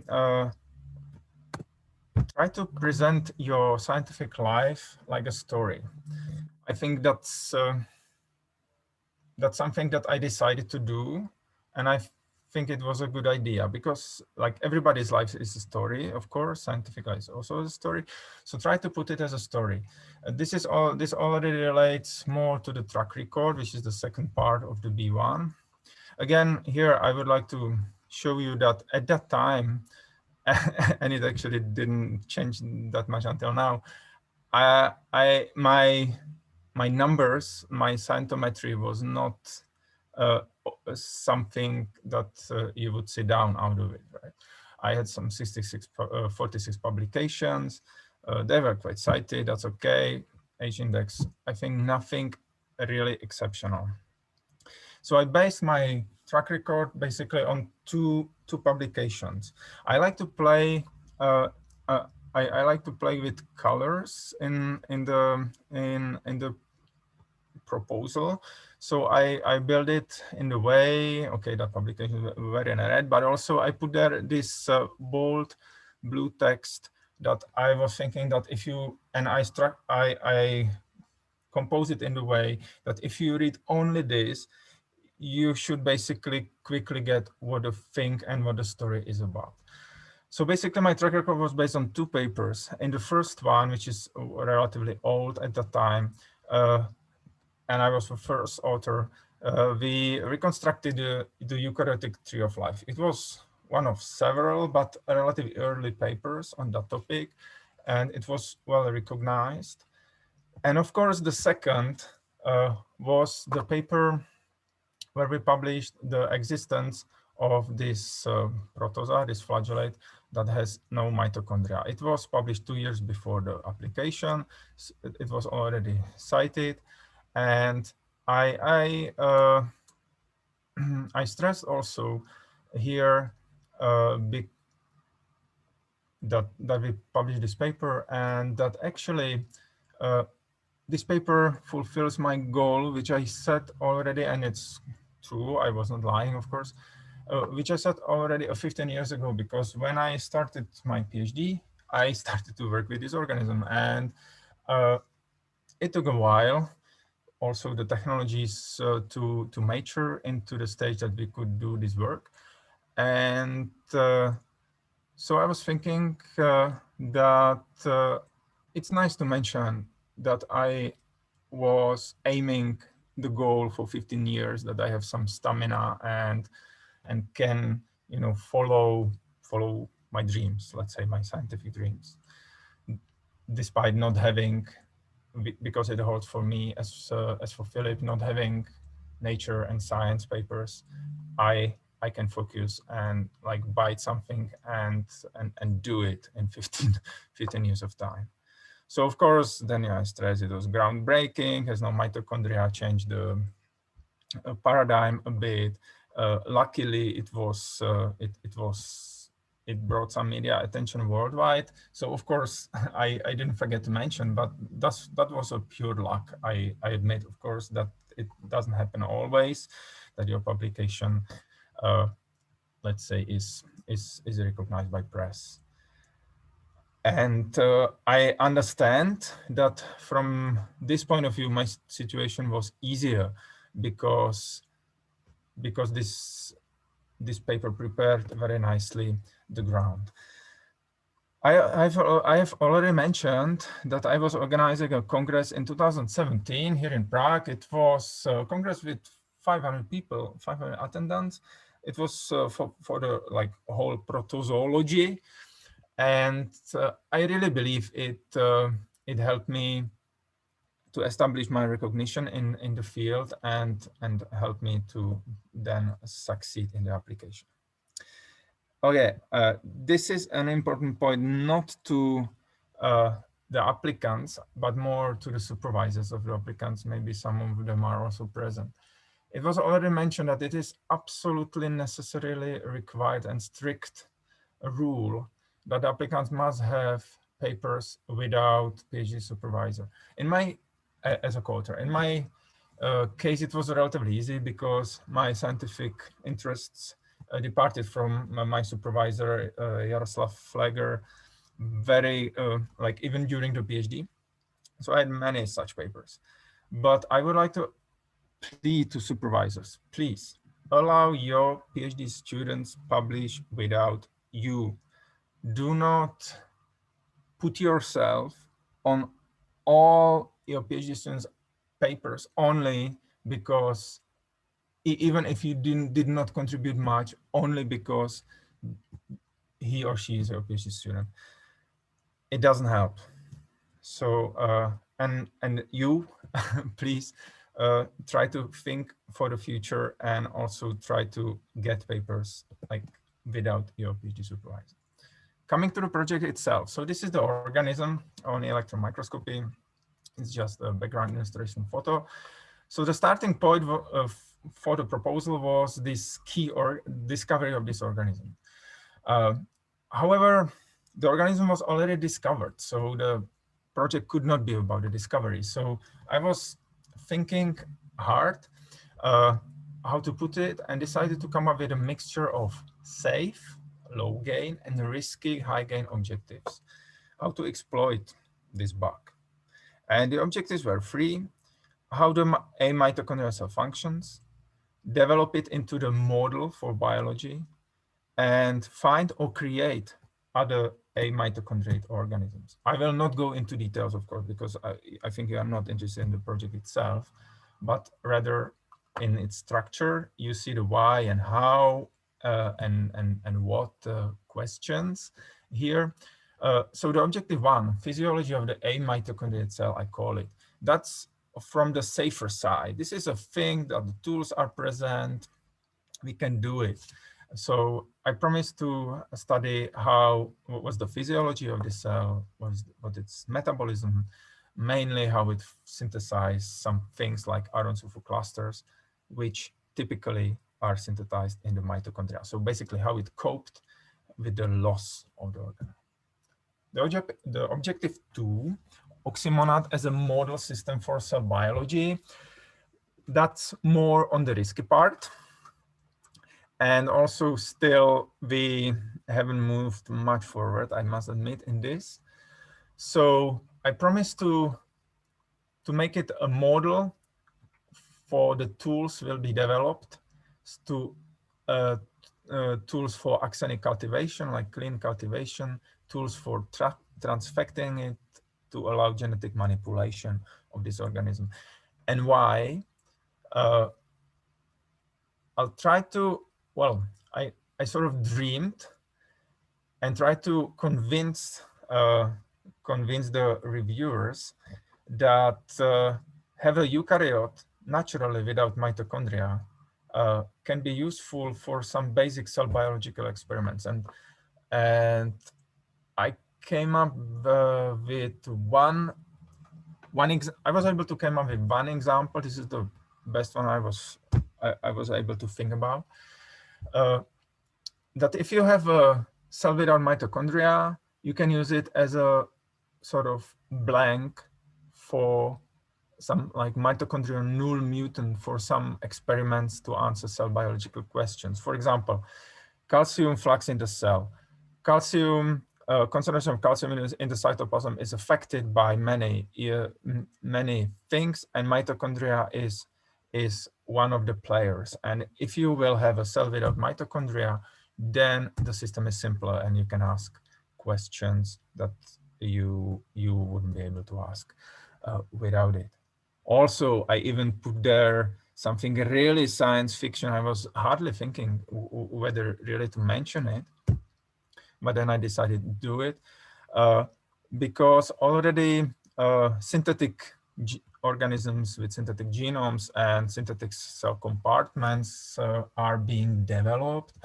And so I was like dreaming that if the oxymonads were really already, oxymonad is the name of the protist, if the protist would really be a good model system with all the tools developed, it could be a good cellular background for implementing such, for example, synthetic mitochondria that the synthetic biology might be able to make in the future.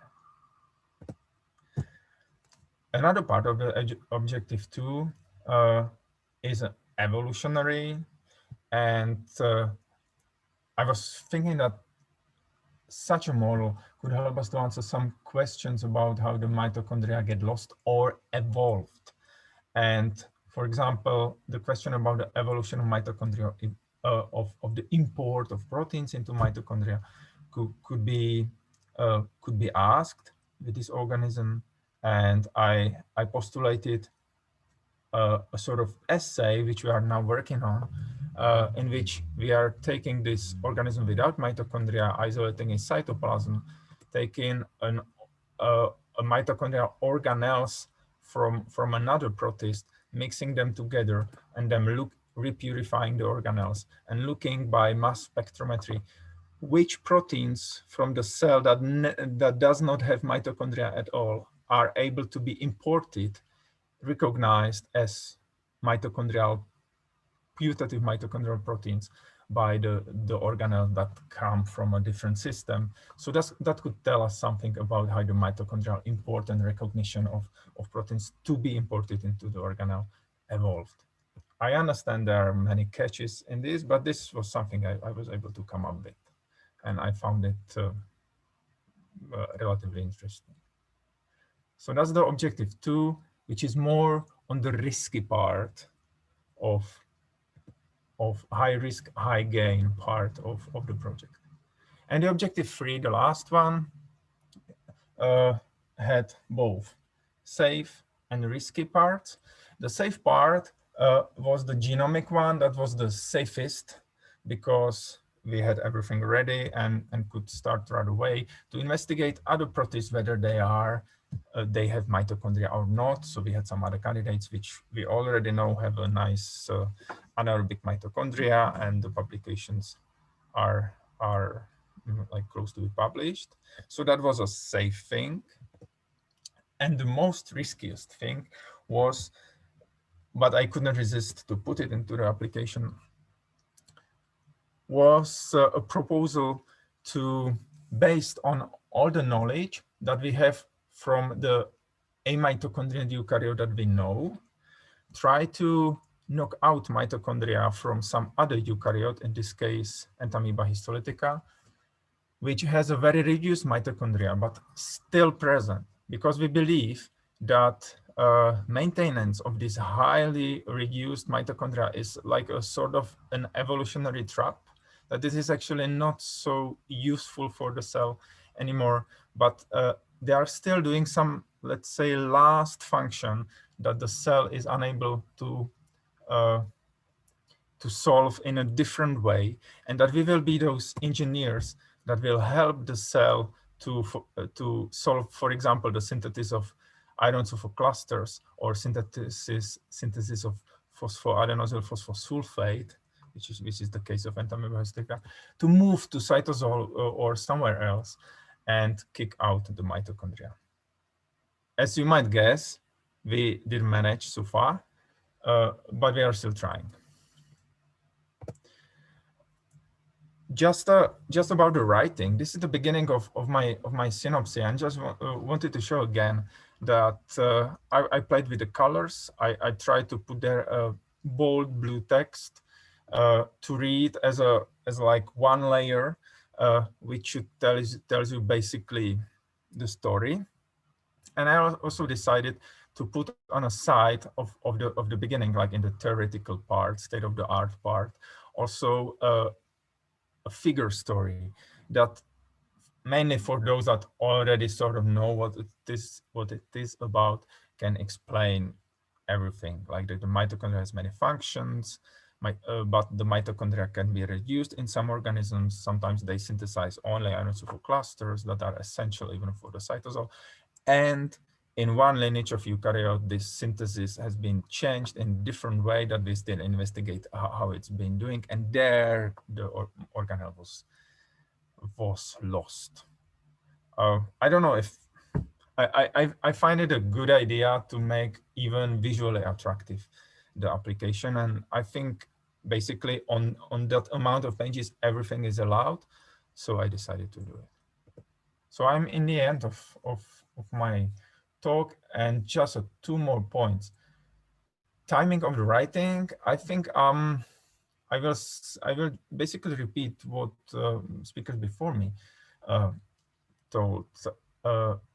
It took me, I started really hard to contemplate, to think about it 1 year in ahead, a little bit on the background, 6 months serious thinking, 4 months writing. So maybe I start a bit later than the rest, but I really would like to stress that it is important to start early. Procrastination, like beating the bush, walking around of the problem, is usually more painful than the writing itself. So please, if you want to start, want to write a proposal, start. Once you start, everything gets actually easier. Set deadlines and keep them. I very much like the new rule that the application must be put into the system one month before. I think it was not during when I was applying, and I think it is really helpful, because I think it's better to have sleepless nights due to some personal deadline 1 month before than just before the submission, because if you had a sleepless night just before submission, you may not submit then actually, or you will submit something else, or I don't know. Feedback is absolutely necessary. Everyone stressed that. Do not be shy to ask for feedback to other people, to people you know or people you don't know, people outside of your field. Like Zdeněk Strakoš also was reading my proposal. I was reading my proposal from geology. And I think the feedback really, yeah, even from outside, people from outside really helps. But you must allow enough time for a feedback. If you, I am willing to read your proposals if you send it to me, but give me at least 1 month. If you give me 1 week, I just, and almost nobody will be able to give you good feedback. So this links to the previous points.